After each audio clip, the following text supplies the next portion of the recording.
hindi na makaalis si Ace bago siya tuluyang pumasok sa apartment nila ni Zena. Nakita niya si Jenna sa loob na masama na naman ang loob, kaya naman nagtaka si Wendy sa kanyang kaibigan. Oh, anong nangyari? Nagtatakang tanong ni Wendy kay Jenna. Ang walang yamong ex, inimbitahan ba naman ako sa kasal nila? Ang kapal ng mukha.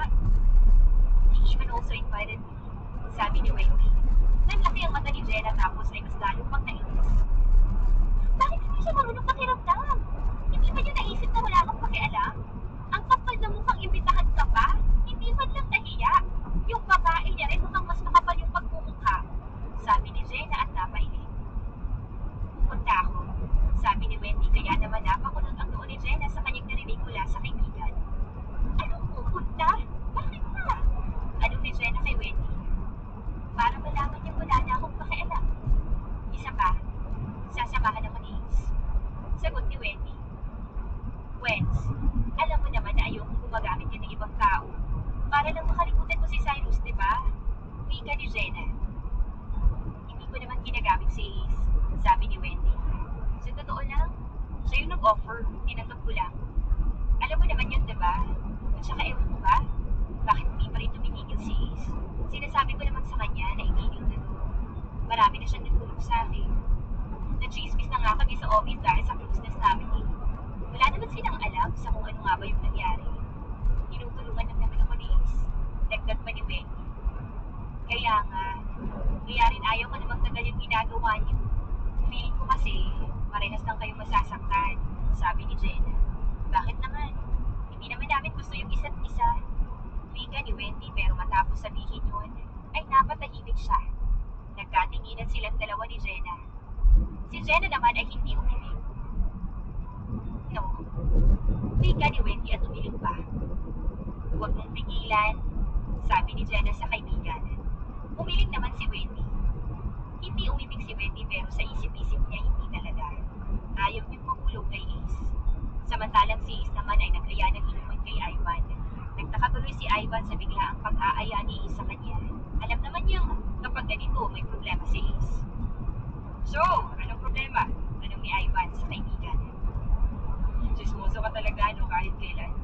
Hiling na saan ni Ace at tumayo para kumuha ng chips sa lalagyan. Kasi naman, bakit ka nag-aaya ng inuman? Tungkol ba to kay Wendy?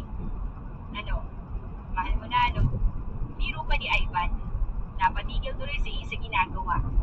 Tatawa sana si Ivan sa joke na sinabi niya pero hindi natuloy. Nagmapansin na parang hindi naman natawa si Ace. Totoo? Totoo nga? Ulat na saan ni Ivan at tumapit kay Ace. Bayo ka nga, sabi ni Ace sa kaibigan.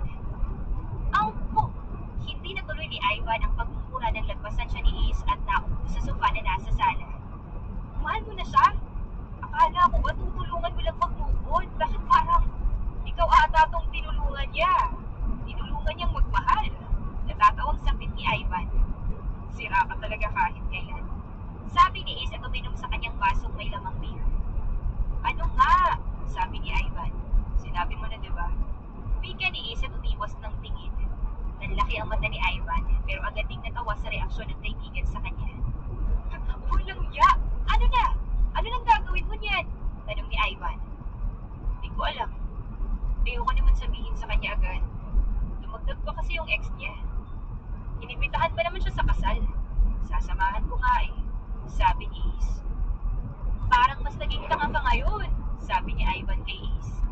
Last mo naging ganyan nung kay Abby eh, dagdag ni Ivan. Iba naman si Wendy kay Abby, sabi ni Ace. Wala naman akong sinabing magkapareha sila. Alam mo Ace, ngayon ka lang ulit naging ganito. Akala ko nga tanga ka na dun eh. May mas itatanga ka pa pala. Saan ni Ivan at napailing? Tinutulungan ko lang si Wendy. Rason ni Ace. Kaya nga, pero huwag ka masyadong mahulog sa kanya.